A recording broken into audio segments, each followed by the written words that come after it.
The cleanup continues tonight in Moore, Oklahoma, days after the massive EF5 tornado passed through, which destroyed thousands of homes and killed 24 people. Volunteers from all corners of the country, including now the capital region, still are traveling to that region to help.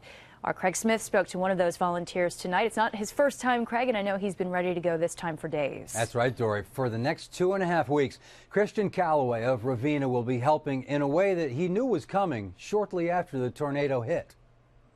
Night kit, rain gear, thicker rain gear. With his flight out of Albany 11 hours away, he packs to be ready for almost anything. When the news broke, he contacted the man who trained him.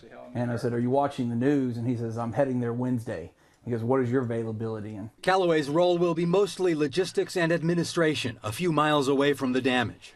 All the shelters, warehouses, administrative offices, I have to have a person to go in and make sure that they are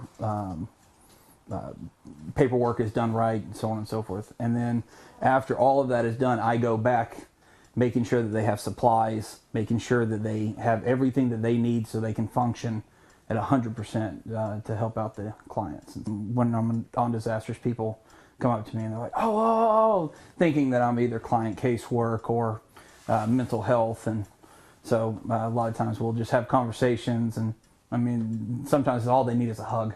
And so and that's really just pretty much the best thing I can do outside of making sure the paperwork's signed. And growing up in Texas, Callaway often saw the aftermath of tornadoes, but this is his first tornado under the Red Cross banner. He was here in New York after Tropical Storm Irene. He says each disaster leaves him with one lasting image. And in Prattsville, there was a beautiful yellow house that was, I think, a craftsman.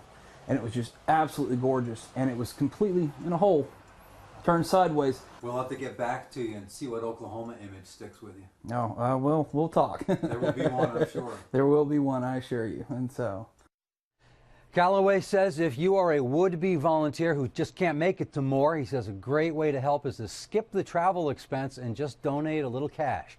You can text Red Cross to the number 90999.